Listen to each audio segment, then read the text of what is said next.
Hey, call me Shape, and today I'm reacting to a video titled Sex Workers Reveal How They Got Started in the Industry. Let's get right into it. Get started in this industry.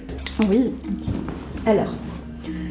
Oh, wow. Okay, let me tell you this. So some people think it's a bit weird, but I wanted to be a stripper since I was like maybe 16.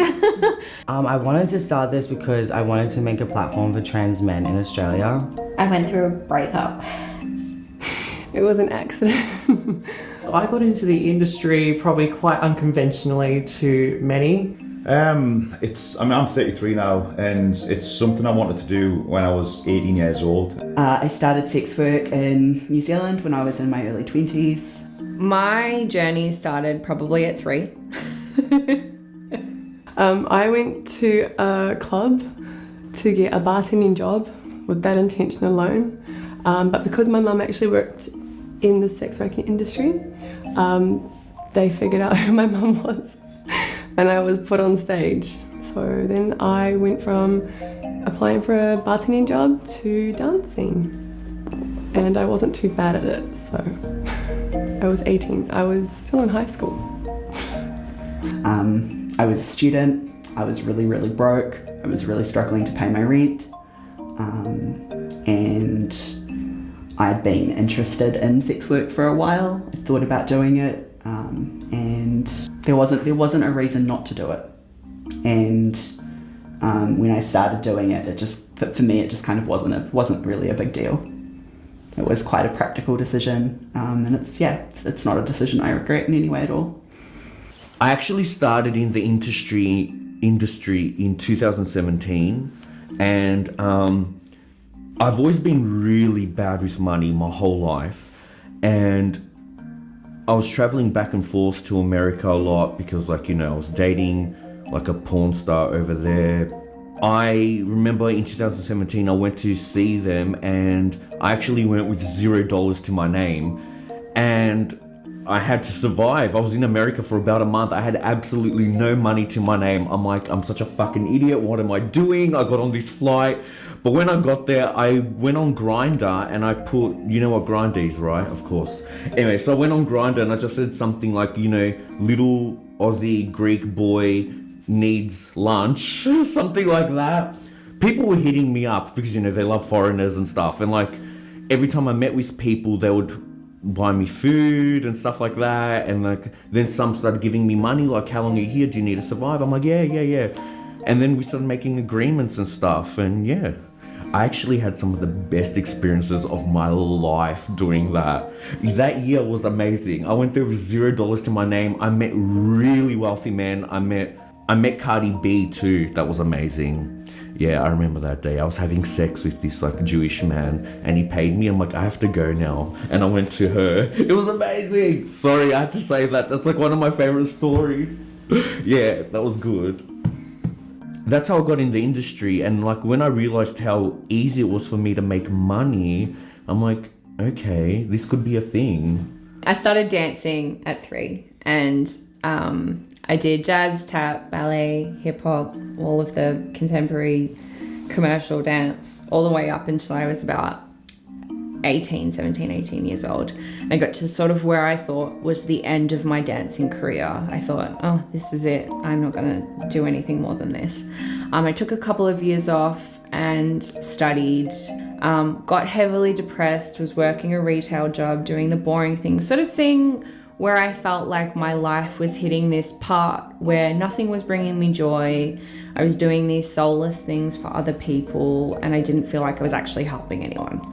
I ended up dating a stripper, and she took me to a burlesque class, and I did that first workshop and just decided that that was my life. I was like, this is my life now. Yes, done. You went to one burlesque class, and that's all it took. Everything else in your life didn't seem like it made sense, according to you. But I guess dancing half-dressed makes a lot of sense. Why didn't I think of that, I don't know. Have you guys ever thought about being an ex-worker? It crossed my mind a few times, but what I didn't want? I didn't want the stigma of being an ex-worker. I just didn't. I didn't want the stigma of, yeah, he's working in the industry, he's butt naked on videos, you know, I just didn't want that. You know, I wanted all the fun, but none of the camera action. And so here I am. I'm a YouTuber. In 2014, I finished my master's degree in business management in France. A lot of people went in Australia and told me, oh, that's cool, there is a very simple working holiday visa. I'm going to answer your question, but I just put a bit of background thing. Took my flight ticket, landed in Brisbane, and realized that, yes, it was about to become much more like difficult, you know, specifically when you are at the supermarket and you know you're on the line and you are at the cash register and you are trying to find the name of the veggies. And you're like, I have no fucking idea what is the name of these veggies in English. You know, and I think after like a few days, I started realizing that it's going to be hard if you don't speak English anyway, you know, lacking the adventure and maybe not being very clever. So I came here at the age of 25, I could barely speak English, and I came here with $1,500. Very difficult to find a job. Anyway, so I saw an ad to work as a stripper, and I thought, oh, I can dance. I dance salsa, so I can probably dance, you know, not knowing what it would really mean. I like talking to people. Okay, if I hadn't had this job, you know, because of my level of English, I would probably have not been able to stay in Australia, and I would have taken the first flight back to France, because really I could barely speak English. I know, thinking about this like 7 years later, I'm like, yeah, it was definitely not a very clever idea, but you know, it was a challenge, and I think I passed. Okay, so I like to read comments from my previous videos, especially on a similar subject. So if you leave a dope comment, you might see it in my next video. First comment reads from the video, why more men are hiring sex workers. Guy comments by Dark Gardener 9577 says, they offer the most honest and genuine relationship most guys can get. To say the least, that might be true. Another comment from Mal Rofo says, dudes are out here kissing ex-workers? You'd be shocked, my boy. You'd be shocked. Well, at least these ex-workers, when they do perform fellatio, they use condoms. So if that makes you feel any better. Another comment from Rosso Sentowski 6113 says, you don't have to worry about false accusations and a guy getting what he wants. Yeah, you know, the truth of the matter is people pay them to leave. They don't actually pay them for the ex. Shockingly enough, listen, some of these famous basketball players, football players that are married, you don't think they cheat? Or should I say, you don't think they hire ex-workers so they can hit some punani on the side and not get caught? So yeah, I was working as a counsellor. I was working in a rehab. I split up with my partner, so I went back to stripping to earn extra money on the weekends. And yeah, I found the strip clubs weren't as busy as what they used to be. So I just like was thinking, what else is out there? What else can I do? I then met a girl who was an escort, and then she mentors girls. So she basically created Hope Morgan. Being mentored by an escort is concerning. But you know what's even more concerning? Not having health insurance. And that's why today's video is sponsored by Ismail Stonewall. Take it from here, Ish. Yeah, so thanks, Shape. So as we know, a lot of people are looking for health insurance right now. It's open enrollment. I offer free consultations to my clients. We work with small businesses, families, and individuals to find their best health insurance options. Now, we work with all major carriers, Aetna, Blue Cross, Cigna, and United, on their public and private networks. Typically, we save our clients about 20% on their premiums, and we get them PPO networks, which means nationwide coverage. So if anyone listening here could benefit from a consultation, maybe save some money on your insurance or find something better, hit me up, give me a call, give me a text, schedule with me, and I'll see if I can help you out. Let's go. Yeah, so if you need health insurance or you're looking to reduce your premiums, give my buddy Ismail a call and let him know Shape sent you. I used to work as a youth minister for a huge church organisation, trying to work out who I wanted to be in the world, and thought I could pray the gay away. And that was an epic fail. So I decided to throw the towel in, dive into the gay scene to try and work out who I was. And it was a sink or swim experience for me. So I ended up living for the lives of other people. And when I had the opportunity to be wanted by people, I was like, yeah, I'm going to do this. If they want me, let's do this and see where it goes. And that opened up the floodgates to becoming a sex worker, but also helping me understand my sexuality at the time as well. So some people think it's a bit weird, but I wanted to be a stripper since I was like maybe 16. It's not my forever life goal, but it's something I've wanted to try for a long time. And yeah, so I just called up once I finally got rid of the nerves. And yeah, applied. It's pretty easy, like a regular job interview, a lot shorter, a lot less questions and interrogations, but yeah. And variations. I wonder what the other variations were. How about show me how you can unzip my pants with your teeth? Simple, right? I want to touch on what the other lady said that went to Brisbane, Australia. The French lady. I never considered this, but yeah, you know, one of the entryways to becoming a sex worker is language barrier. If you don't speak the language, of course, that's an opportunity to become a sex worker because sex is a universal language. We all speak it, right? As long as you're an adult. You can travel anywhere in the world and you can communicate sex to other people. No wonder it's the world's oldest profession. And it's the world's oldest language.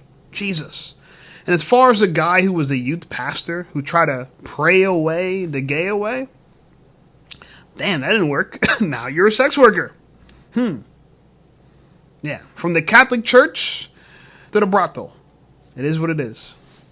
Like lively as a person, my mother always thought I was going to be like a stripper or something. And I actually looked into escorting when I was in the UK, and I signed up to an online agency, and I got ripped off because it wasn't real. It was just a scam. So when I come out here, I was doing some modelling, and one of the guys said, "Have you ever thought about it?" And I was like, "It's not really a real thing, is it?" And he said it is, and he basically showed me which websites at the time were the most popular ones, so to speak. And I just dived into it. I created a profile, got my first job. I was bricking it somewhat. I was nervous, and yeah, things went from there. So it just started off small, and it went as big as it is now. I would have been 27 when I started. So yeah, it was like a 9-year gap. Do you know what I mean? So I've been thinking about it off and on for a while, but I just kind of gave up that dream of doing it. And yeah, when it actually become a reality, I couldn't take it in. It took us a while after the first few clients to think it was a real thing, because I thought the first client was a fluke, and I said it's not gonna, and then she come back, and then I got another one, and then it spiraled into the X amount I've got today. So yeah. I think I was 18, and I was curious, and also 18. I want to buy clothes. I want to buy makeup. I was like, already working a 9-to-5 job. It's not enough money. What can I do? And I was always open-minded. I thought, you know what? I try it. And if I like it, if it's fine with me, then I just do it every now and then for some extra cash. It was completely my decision. I mean, I've talked to a friend when I was, 15 or something about sex work, and she said, I'm going to try it. When I'm 18, I'm going to try it. And that was the first time I kind of thought about it, because I had a bit of an opinion, I guess, about sex work before that, because, you watch all these horrible documentaries and you think, oh my God, it's horrible. Like, I would never do that. But yeah, nobody taught me to do it. It was my choice. I wanted to... Hold on. So she's seen the documentaries. I don't know if you guys ever seen it, but like Life After Corn, these type of things. And that didn't deter her from doing it? Or maybe because she had a friend that wanted to get into it too, that encouraged her. Monkey see, monkey do, the herd mind, right? The herd of mind, I should say. Public opinion will do that to you. If everyone thinks a certain way, we all think this way, right? And that's kind of the shame about all this, is that you could actually get involved with something that's detrimental to your life because other people are doing it. And listen, I'm all for the freedom and the liberty to become a sex worker. It should be your freedom to do so. But it is also your freedom to fail, and it's also your freedom to make mistakes, and it's also your freedom to have regrets. And when I've watched those documentaries, it seemed like every single girl regretted it. Now, there is a famous case. I guess the girl named Sophie Rain, who actually just made $43 million on OnlyFans in 2024. So she might be happy. Let's see if the happiness is long term. At least that she's making that money in her own confinement, I guess, of her home, I guess. I don't know if she has a manager or stuff like that. But that seems to be favorable to be on set, or on a casting couch. Just saying. This because I wanted to make a platform for trans men in Australia. Well, expand my platform that I was already trying to build. We're not really seen in any setting, in anything ever, including porn in Australia, and it's really sad. In the US and the UK, there are so many guys that are doing all of the things that modeling, acting, everything you can think of, and it's so sad that I don't feel like there's many trans guys doing any of that here. So I just thought I'd just do it myself. No one else is doing it, I'll just do it. I went through a breakup. And then I just had some other personal stuff happen. Then I decided to get into it. I was like, I'm gonna take the chance. I'm gonna take a leap. And I was at uni full time when this started, and I was working towards my degree, and I was happy, and I just wanted to make I didn't really want to make the extra money, but I just wanted to feel a bit more connected to humans, because I was either in a lecture or studying. And so the only people I got to interact with were my classmates and just face deadlines. So I just wanted to meet new people, have some experience, and that extra money would help for saving. It's been something that I've always wanted to do. I just didn't really know how to go about it. I finished high school and was wondering, what could I do, that kind of stuff. Someone, as a joke, was like, I'll just be a rent boy or whatever. And I think to anyone else, like quite a lot of people would be like, oh yeah, whatever kind of stuff. Or, they'd watch shows like Deuce Bigelow, Male Gigolo kind of stuff. And be like, I was taking the piss out of a lot of this kind of thing. But to me, I was looking at that going I could see myself doing this, I actually could. So at 18, I decided to give it a shot, just to see where I could fit into this. And there wasn't a lot of, to my knowledge, any independent male escort. I could only try to get in with a company or do topless bartending and that kind of thing. Granted, I didn't look very hard. Anyway, so I applied for some stuff there, got through a little bit of the process, but then they were like, no, you're too short. I think through that process and a lot of mental health issues that I was working through, my partner, my now ex-wife, and I pretty much decided we're going on our journeys of sort of now deviating. So all of a sudden I was like, well, I'm single, I'm gonna sit down, I'm gonna get back to my creative roots, I'm gonna get into the cosplay. I started noticing, especially with women doing it, they're doing sort of lewd cosplays and a bit of fun sort of stuff. So I was like, I can have a bit of fun with this just for shits and giggles. And I did a sort of pin-up Woody from Toy Story. And that got the attention of some indie Australian porn producers. And all of a sudden I was on camera having sex with people. So yeah, that. It's funny because, so we're all watching this video because we're trying to figure out, why would someone do such a thing? Why would someone become a corn star? Why would someone become an ex-worker? And what I take away from all this is that, just thought about it really quickly. You would think that they went through some real deep rumination, but no, had an idea when I was 15, just thought to do it. Oh, walked into the bar, tried to apply to be a bartender. Now I'm a sex worker. It's almost like they just stumbled into a line of work like this, right? You just fell, tripped, landed on a dildo. You know what I'm saying? That's what it seems like these people have done. And I'm shocked. I'm shocked. I did not expect this from the video. I did not expect some of these stories. This was a great video. My thoughts are this, though. I'm not judging people who become ex-workers, right? If you want to work in the adult industry, by all means, go ahead. I've met, as a photographer, I've met a lot of adult workers, adult mattress actress, if you will.